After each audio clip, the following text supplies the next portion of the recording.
Hello my dear student. तो कैसे आप लोग, आशा करता हूँ कि आप लोग बहुत अच्छे होंगे। तो ये मेरा नेक्स्ट वीडियो है जो कि वीवीआई टॉपिक के लिए, ऑब्जेक्टिव के लिए आपका होने वाला है। क्लास 10th और क्लास 9th के लिए ये टॉपिक बहुत ही इंपॉर्टेंट है। आप इस टॉपिक के माध्यम से ऑब्जेक्टिव मार्किंग कर सकते हैं, बहुत ज़्यादा नंबर उठा सकते हैं।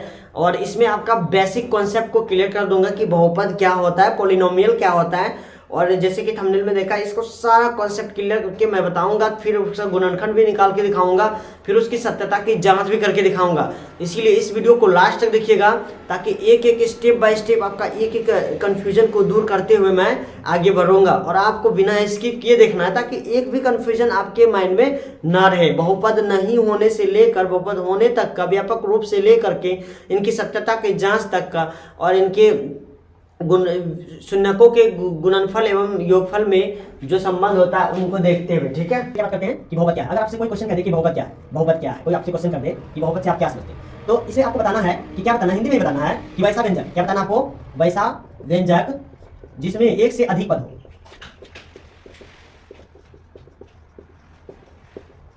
जिसमें एक से अधिक पद, उसे क्या कहते हैं, बहुपद कहते हैं।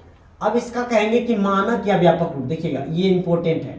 वीवीआई यहाँ पे देखिए लिखा हुआ, वीवीआई ऑब्जेक्टिव के लिए तो पूछ देता व्यापक रूप या मानक रूप। देखिएगा, थोड़ा ध्यान दीजिएगा, या मानक रूप, ध्यान दीजिएगा। व्यापक रूप या मानक रूप क्या होता है, किसका, बहुपद का। याद रखिएगा, द्विघात समीकरण का भी होता है, और बहुपद के लिए देख लीजिए क्या होता है। देखिए ax² plus bx plus c। अब देखिए यहाँ पे जो इस रूप में होता है, फिर से मैं हाईलाइट करके दिखा देता हूँ, ax² plus bx plus c। देखिए इसमें यही होता है मानक रूप बहुपद का। इसी रूप में बहुपद मिलेगी आपको, ठीक है। जितना भी बहुपद होगा इसी रूप में मिलेगा। अब बात कर लेता हूँ कि जहाँ पे a b c का क्या महत्व है।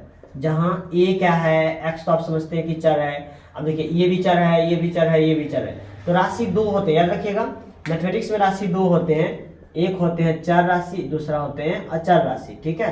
तो चर क्या होते हैं बता देता हूं मैं, a to z, और अचर क्या होते हैं, एक से लेके अनंत तक, जिसको इन्फिनिटी बोलते हैं, ठीक है। तो इनको भी आप लोग थोड़ा सा ध्यान में रखिएगा। और वही बात मैं अभी समझाने के लिए जा रहा हूं। यहाँ पे a, जहां पे देखिए a, b, c क्या होंगे,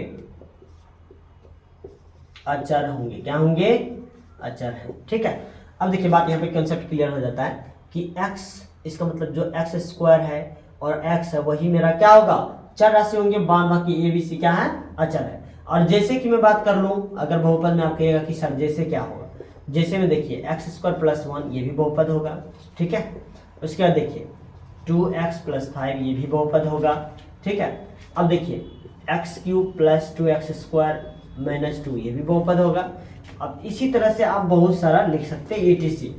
अब देखिए ये सारा आपको बहुपद है। कौन का बहुपद है, कौन का व्यंजक से, इसका इससे पता चला। अब देखिए द्विघात बहुपद का, अब ये बात कीजिएगा कि द्विघात बहुपद, सबसे पहले बहुपद कर लिए, अब द्विघात बहुपद ये हो गया। और देखिए बहुपद की सबसे पहले देखिए द्विघात बहुपद का रूप, मानक रूप ये हुआ ax² plus bx plus c। तो अगर द्विघात बहुपद का जैसे देंगे तो सब में क्या हो जाएगा, दो घात आ जाएंगे। अब यहीं पे बात मैं कर लेता हूं कि बहुपद के प्रकार के, है ना।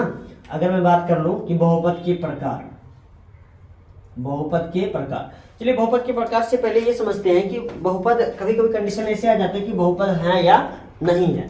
सबसे पहले बात कर लेता हूं कि बहुपद कौन होगा कौन नहीं होगा, ठीक है। क्योंकि इनसे आपका वीवीआई टॉपिक होने वाला है, और इनसे आपका कम से कम एक ऑब्जेक्टिव तो सॉल्व हो जाएगा, एक ऑब्जेक्टिव सॉल्व हो सकता है, ठीक है। एक ऑब्जेक्टिव के लिए वीवीआई आ सकता है। तो ध्यान दीजिएगा कि बहुपद होने का नहीं होने का नियम, बहुपद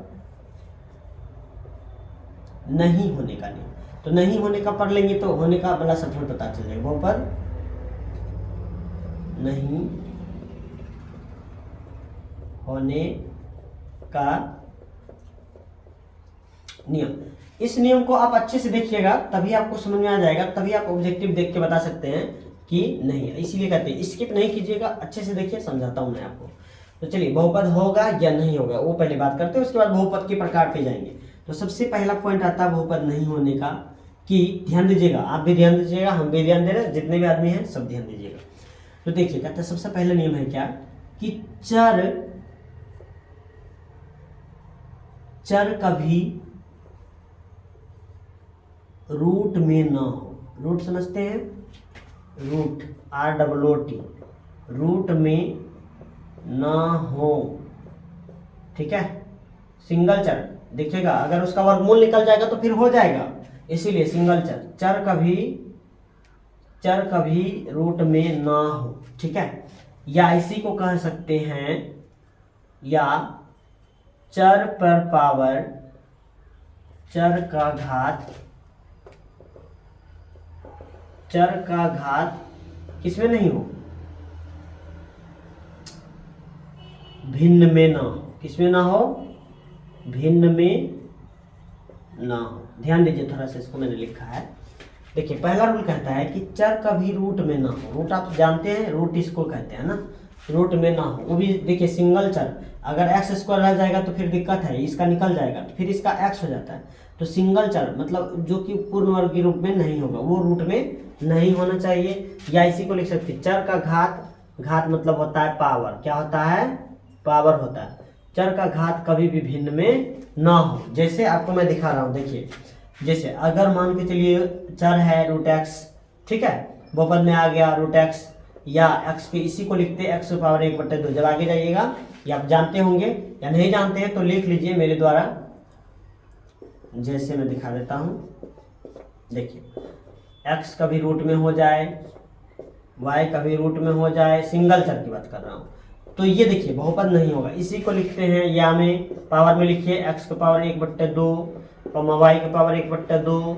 और अभी आपका देखिए 1/2 ही नहीं, y⁴2/3 भी हो सकता है, x⁴5/2 भी हो सकता है। इसीलिए कहा कि चर कभी रूट में ना हो, मतलब सिंगल चर कभी रूट में ना हो, और या नहीं तो चर का घात भिन्न में ना हो। देखिए घात मतलब होता है पावर, देखिए ये भिन्न में है। जब ये आपको दिख जाएगा, ठीक है, या माइनस में हो या प्लस में हो, घात में दो बात याद रखिएगा, कभी कभी माइनस भी दिखा देता है, तो माइनस वाला की बात मैं अभी कर दे दूंगा अभी तुरंत, उसमें टेंशन नहीं लीजिएगा, ठीक है। चलिए रहने दीजिए, पहला रूल ये हो गया।